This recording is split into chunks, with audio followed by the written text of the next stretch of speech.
Hi, I'm Andrew. I'm Binder. And I'm Nicholas. Education equity is the practice of distributing resources in a way that is not equal but equitable so that students who are disadvantaged in some way, such as race, gender, and social economic status, may have the same opportunities as those who do not face these barriers. Achieving greater education equity is essential for improving student and teacher well-being and ensuring social fairness. It requires a better understanding of the challenges faced by individual students and teachers, as well as the problems at a societal level. One of the best ways to identify problems in education equity is through assessment of key factors that need to change to achieve education equity. Our goal is to build machine learning data models and use multivariate analysis solutions, which are much closer to simulating reality to identify critical problems in education equity. We also aim to give education institutions a method of assessing the factors that they should improve in order to increase quality of education and enhance education equity.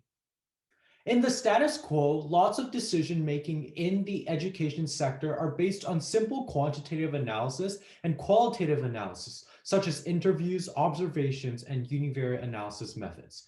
This means that the actions that they take to enhance education equity may not always be the right decisions. Most papers use univariate analysis and qualitative analysis in their analyses. More recent papers have started to use multivariate analysis, but they often use niche topics and not a wide variety of data.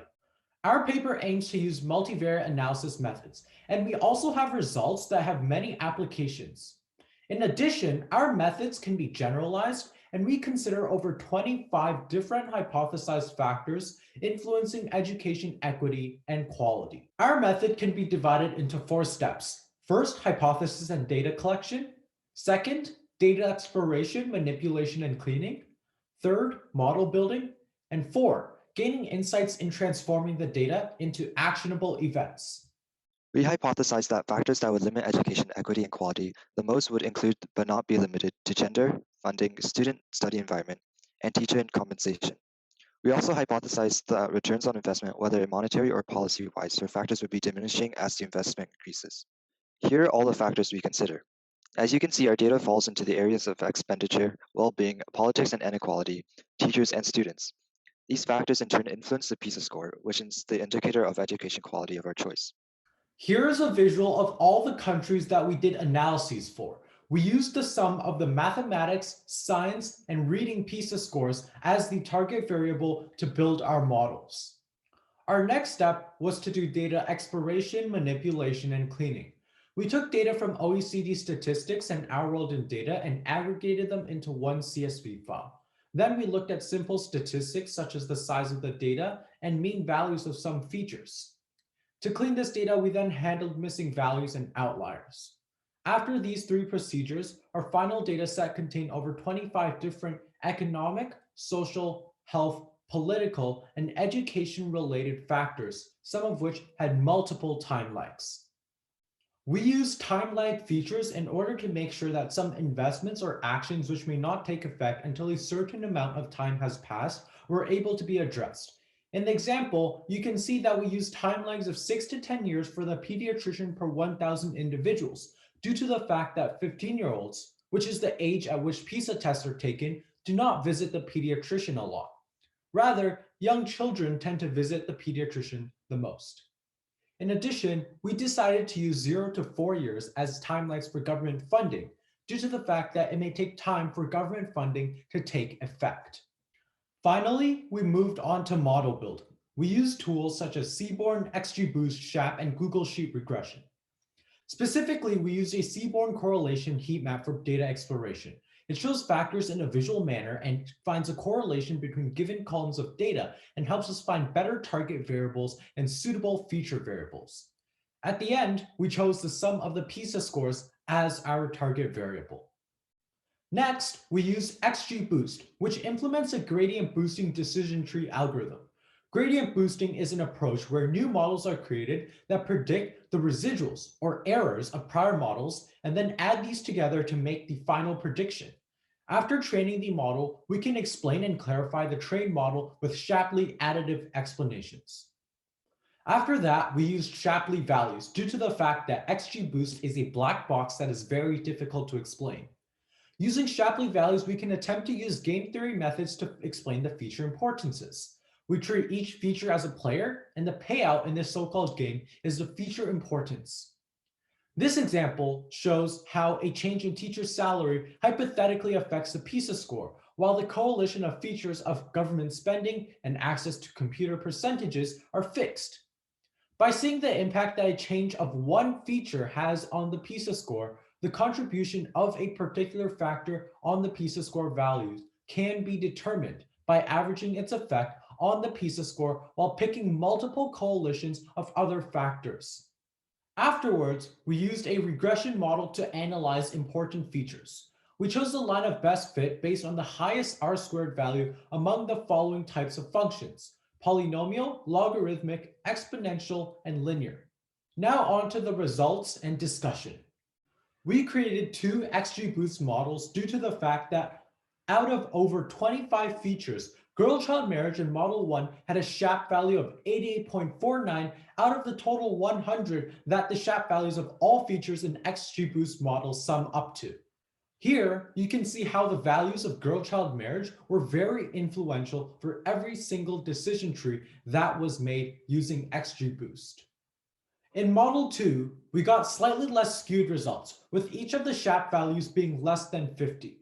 In order to make sure that each of these models are actually accurate predictors of our actual data, what we did was we used normalized root mean squared error in order to make sure that the training data set and the test data set both had similar and small NRMSE values. On to the girl-child marriage rate.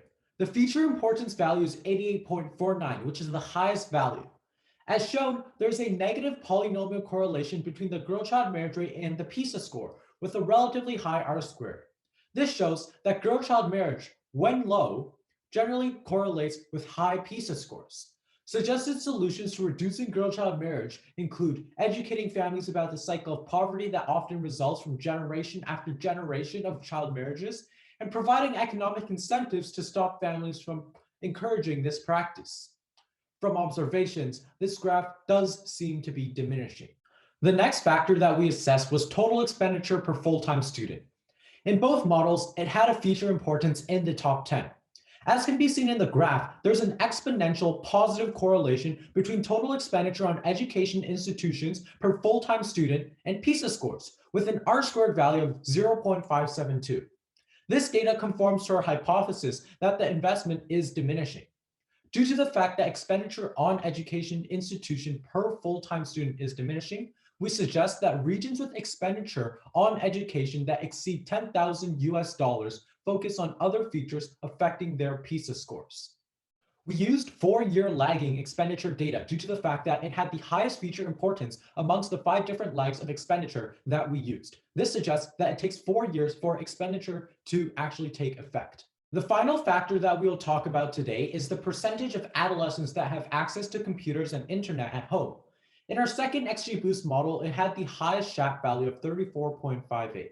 There's a positive linear correlation between the percentage of adolescents with access to computer and internet at home and PISA scores.